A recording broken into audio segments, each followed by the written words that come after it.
Remember, not that long ago when I was celebrating the demise of the Acolyte, and I made the prediction that the progressives, dwelling on the deeper, darker, more deprived sides of the internet, would soon flock to the defense of the cancelled show, claiming that it was actually a really good piece of entertainment. Oh yes, you see, it was grown-up Star Wars, adult Star Wars, when that man took his shirt off. Oh boy, wasn't that just the most nuanced take on the dark side ever?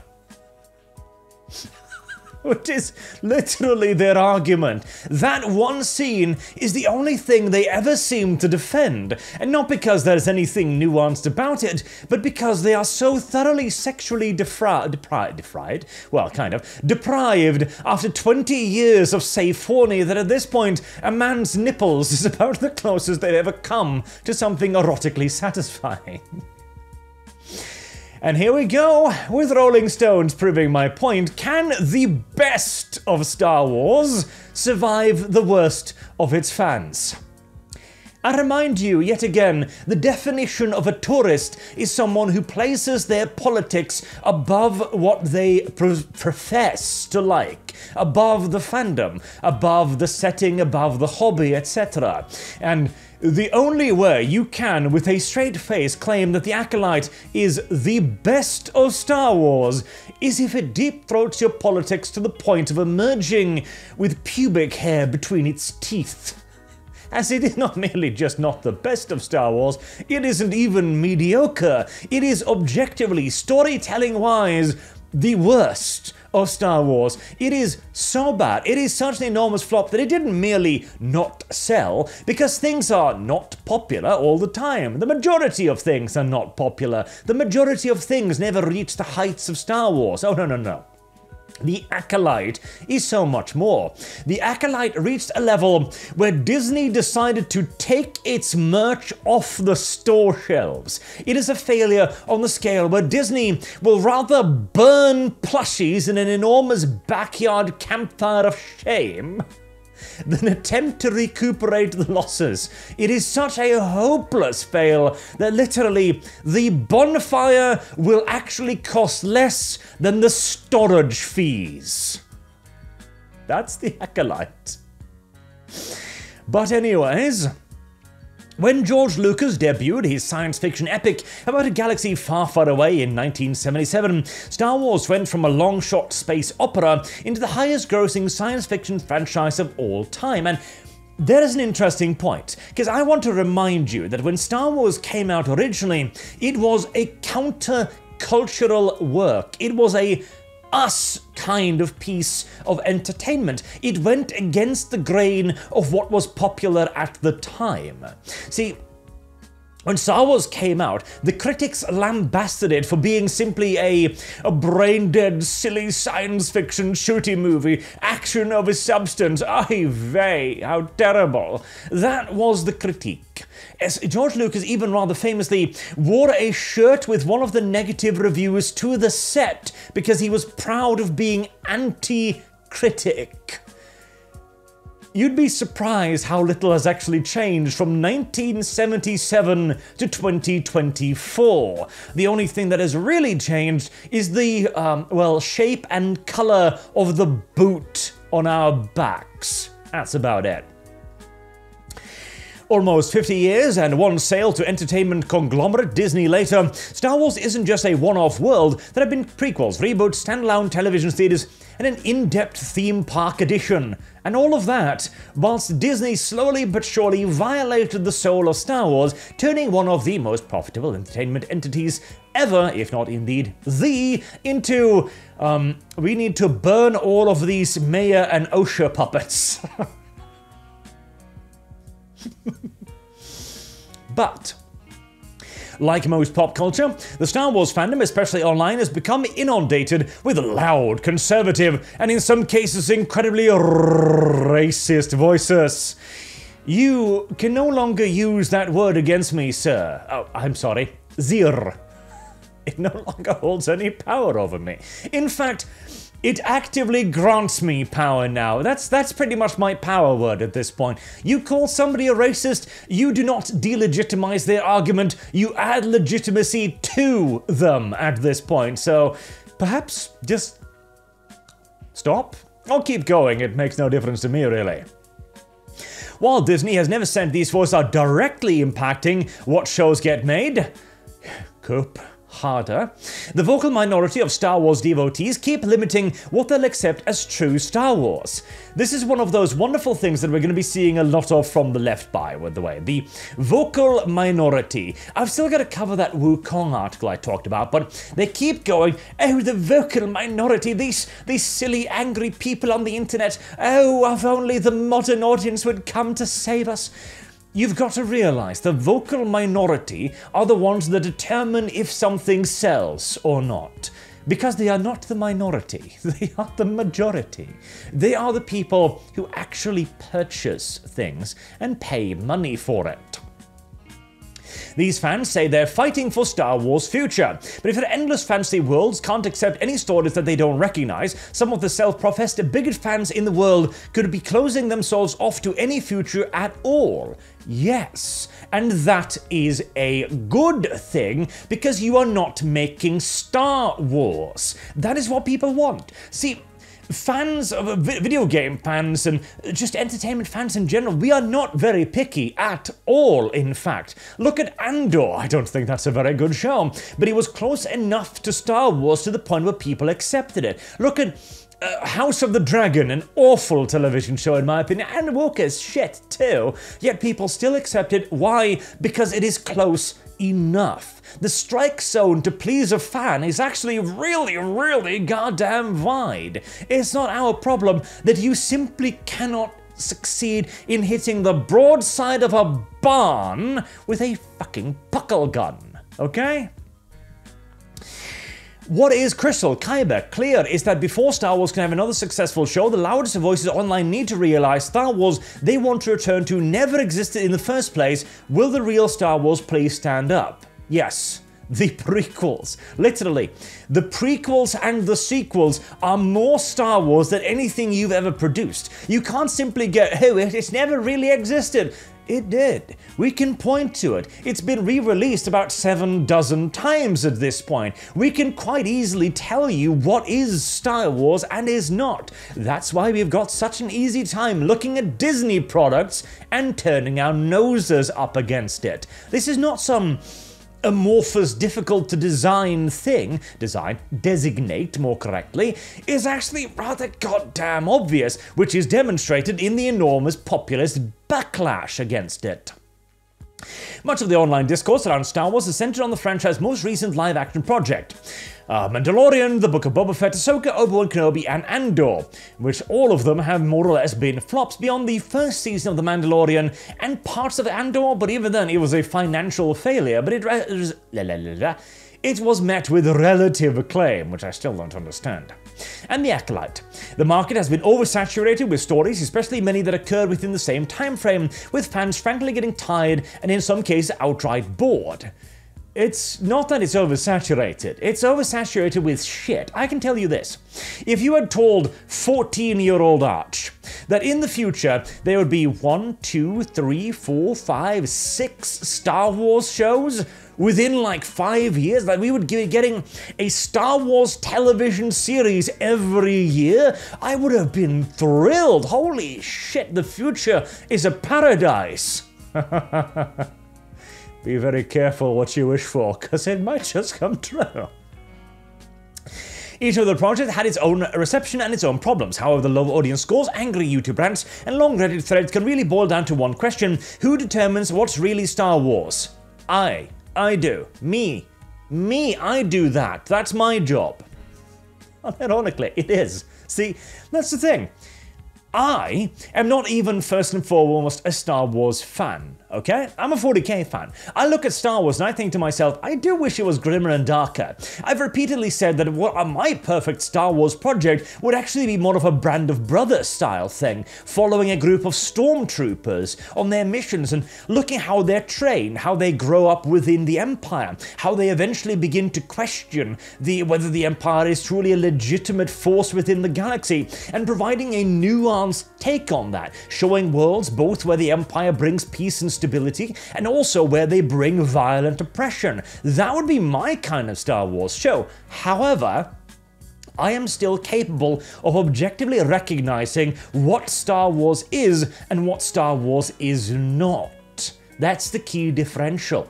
I can look at STD, for example, Star Trek Discovery. I can look at that and go, oh, it's just pew-pews in space. I can kind of dig that. Whilst at the same time going, yeah, I know why Star Trek people fucking hate this show.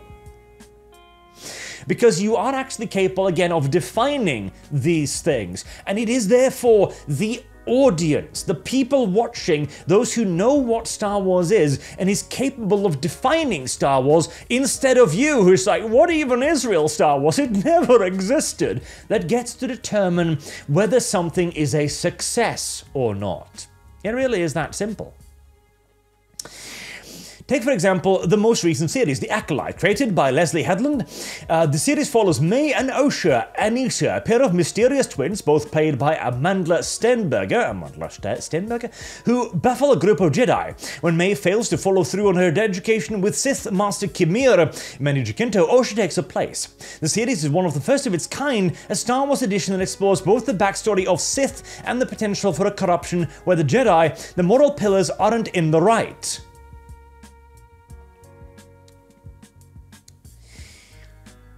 And I thought I couldn't get a better example of how much of a tourist this guy is, but are you serious? The first of its kind, exploring both the backstory of the Sith and the potential for corruption where the Jedi, the moral pillars, aren't in the right. You mean the prequels? Because that's pretty much the entire storyline of the prequels. The rise of a Sith, the Sith, how he does it, how he carries out the political maneuvering, how he lays the groundwork, how he corrupts our Jedi, Anakin, against the rest of the Jedi Council. How the Jedi Council, the moral pillars, aren't in the right because they are stuck in the olden days. Holy shit, tourist! Tourist, leave! The sooner you just simply abandon Star Wars and go back to your artsy-fartsy nonsense, the sooner both of us can be happy, okay? It really is that goddamn simple. But well before the show premiered, vocal online fans mocked Sermer's casting, calling the series evidence that Disney was capitulating to a woke crowd by having multiple people of color in the cast. Having only people of color in the cast. In fact. And again, considering it prominently features a group of lesbian space witches, I don't only think we were claiming that it was capitulating, I think we were arguing that Disney had already long since surrendered, and this was merely Vichy France being forced to take another one up the pooper scooper. They also criticized news that the show would include queer characters, including a coven of witches. This week, Deadline reported Disney cancelled the series after just one season. Fans upset with what they call the social justice warrior direction for Star Wars celebrated, calling the show disrespectful for the Origins films and simply not the Star Wars they loved. Correct. Ex-owner Elon Musk even celebrated the news of the show's cancellation, appearing to tweet a redacted version of the phrase, "Go woke, go broke." Correct. Disney had also released a statement on why The Acolyte was cancelled, and representatives for Disney and Lucasfilm did not respond to Rolling Stone's request for a comment. Because your comment, here, let me tell you exactly what the Rolling Stone request was. It looked like, hello there, I'm a journalist from the Rolling Stones. Do you have any comment on you capitulating to the racists on the internet? Do you want to tell us why you decided to allow the incels to win? That is how they usually frame this nonsense. Reception for the series was mixed. No, it wasn't. No, it was not. It had 13% positive. That is by no stretch of the imagination a mixed response. That is a rather vocal F you. Calling that mixed is like comparing the Stalags of Germany to, a holiday resort with some problems here and there. There were cockroaches in the bathroom, etc. No. These are two rather different realities. Though with people praising performances from Jacinto, we really had to return to the man nipples that early? Sternberg and Liu Zhuangzi, that is true to be fair. The guy who can't speak English was the best actor of the cast, which tells you everything you need to know, but criticizing the story's overloaded plot and short episode count. I don't think that last thing was a critique I ever had. However, it is also easy to imagine a show with an already expensive budget, over 100 million according to Deadline, might be easier to scrap entirely rather than contend with the potential of another lackluster and ill-received season. Lackluster indeed. But another aspect that can't be divorced from modern fandoms is the almost consistent racism and sexism that leads of color receive when they are cast in Star Wars related projects. Sternberg said after her casting she was bombarded with racist harassment. It's been very painful for me. It's not something that I think you could emotionally prepare for. I am sure being attacked on Twitter was terrible for you, but well, get over it is the only piece of advice I can conceivably give you because it is literally the only one that exists. We welcome criticism, no you don't. When it comes to storytelling or performance, no you don't. But when it comes to death threats, horrific, violent, racist language, it's unacceptable to me. Receipts, please. Kenobi star Moses Ingram has also said people threaten her life when she joined Star Wars Project. There's nothing anybody can do about this. There's nothing anybody can do to stop this hate, Ingram said on Instagram. I question my purpose in even being here in front of you saying that this is happening. Again, I think I remember seeing this. There wasn't a whole lot of receipts to that either when I covered it. And of course, John Boyega received so much harassment and racism when he was cast as the lead in Star Wars The Force Awakens that he claimed Disney executives sidelined him in further films to appease the outspoken white fans. Oh no, not the outspoken white fans, my dude, the outspoken yellow fans. That's why you were minimized on the Chinese poster for Star Wars. You can't lay that one at our doorstep, sonny boy. That achievement belongs entirely to the Chinese. This backlash of racism, sexism, and online views seems consistent all across Star Wars Project. Okay, you know what? Let's assume that's true. Let's assume that every single Star Wars project is just absolutely bombarded with racism and sexism to the point where it now has the power to cancel $100 million shows. What does that tell you about your position in society? What does that tell you about who's the minority here? What does this information seem to all spiral around? What is the bush you are beating around? Zir. See, here's the thing. If your own accusations, if your own allegations and assertions are correct, well, I'm sorry to say, but you seem to be living in the racist, sexist, white supremacist patriarchy.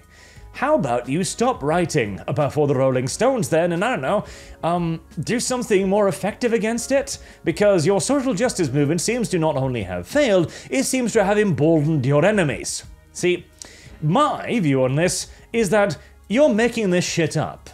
And all that's really happening is that you are failing to create Star Wars. Simple as that. And you have an inability to recognize Star Wars when you see it. Thus your comment that you have no idea what Star Wars is, and that you think that Acolyte is somehow unique.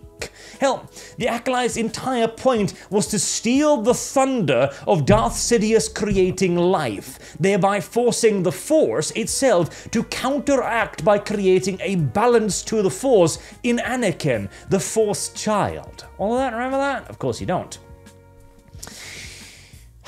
You can make up as many imaginary enemies as you want, but all it means is that you will continue to live in your own fantasy world where you will not recognize the position you are in as the absolute minority, surrounded by people who are just simply normal men.